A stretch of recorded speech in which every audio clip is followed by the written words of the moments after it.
Yaman darıxmışam doğma vətən üçün.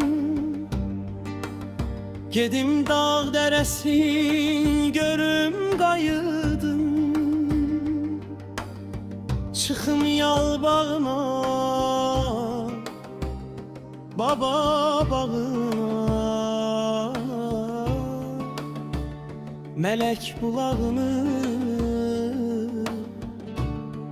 öpüm qayıdım.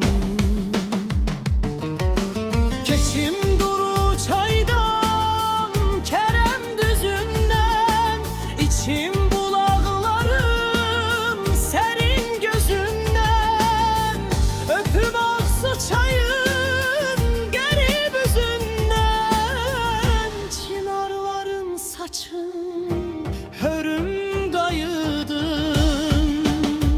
Hay çekip dağları yuxudan oyadam, səsim ekso versin şangı şayıdan, samovar qaynasın bulaq suyundan, hürrəngi çayını için qayıdım.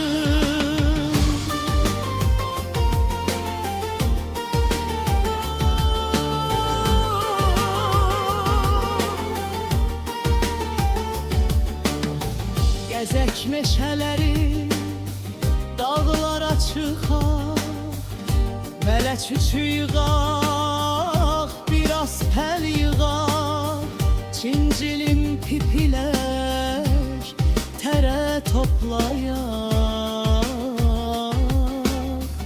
Göydən göyərtidən yığım qayıdım. Keçim duru çaydan, Kərəm düzündən, içim bulaqlarım sərin gözündən, öpüm ağsu çayın qərib üzündən, çinarların saçın hörüm qayıdım. Hay çəkib dağları yuxudan oyadam, səsim ekso versin şangı çayıdan, samovar qaynasın bulaq suyundan, hürrəngi çayını için qayıdım.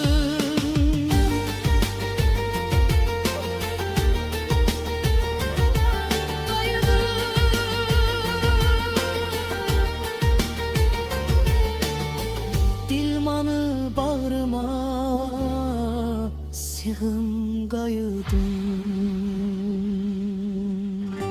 Dilman